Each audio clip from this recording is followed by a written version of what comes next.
Physical intimacy എന്ന് പറയുന്നത് sexual relationship, ലൈംഗിക ബന്ധം മാത്രമല്ല. തീർച്ചയായിട്ടും സെക്സ്വൽ റിലേഷൻഷിപ്പ് വളരെ പ്രധാനപ്പെട്ട കാര്യമാണ്. സ്നേഹത്തോടെയുള്ള നോട്ടം, സ്നേഹത്തോടെയുള്ള ഒരു സ്പർശനം, കൈ ചേർത്ത് പിടിക്കുന്നത്, തോളിലൊന്ന് ചാരുന്നത്, ഉമ്മ വയ്ക്കുന്നത്, കെട്ടിപ്പിടിക്കുന്നത്, അങ്ങനെ സ്നേഹത്തോടെയുള്ള തലോടലുകളെല്ലാം ഫിസിക്കൽ ഇൻറ്റിമസിയുടെ ഭാഗമാണ്. ഇതിലൂടെ പറയാതെ പറയുന്നൊരു കാര്യമുണ്ട്: നിനക്ക് ഞാനുണ്ട്, അല്ലെങ്കിൽ നീ എൻ്റേതാണ്, അതുമല്ലെങ്കിൽ നിന്നെക്കുറിച്ച് എനിക്കൊരു കരുതലുണ്ട്. മനുഷ്യർ പൊതുവെ സ്പർശനം ആഗ്രഹിക്കുന്നവരാണ്. സ്കിൻ ടു സ്കിൻ കോണ്ടാക്റ്റ് തുടർച്ചയായി ഉണ്ടാകുമ്പോൾ ഓക്സിറ്റോസിൻ എന്ന ഹോർമോൺ റിലീസാവുന്നു. ഇത് ദമ്പതിമാരിൽ വിശ്വാസതയും പ്രതിബദ്ധതയും വല്ലാത്ത അടുപ്പവും സൃഷ്ടിക്കുന്നു.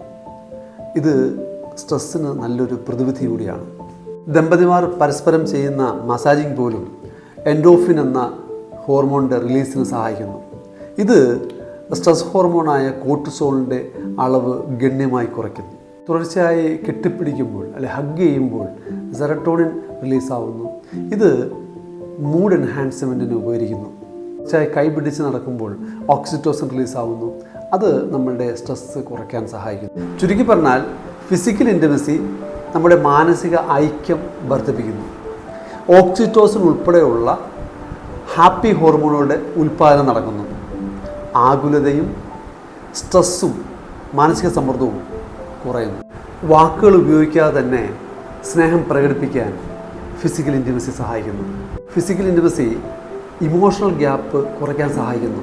പരസ്പരം മനസ്സിലാക്കാൻ സഹായിക്കുന്നു. ദാമ്പത്യ ബന്ധത്തിലുണ്ടാകുന്ന പ്രശ്നങ്ങൾ വേഗത്തിൽ പരിഹരിക്കാൻ സഹായിക്കുന്നു. വൈകാരിക സംതൃപ്തി കിട്ടുന്നു. സെക്സ്വൽ റിലേഷൻഷിപ്പ് ഉൾപ്പെടെയുള്ള ഫിസിക്കൽ ഇൻറ്റിമസി തെറ്റിദ്ധാരണകൾ മാറ്റാനും പരസ്പരമുള്ള ബോണ്ടിങ് കൂട്ടാനും ഉപകരിക്കും.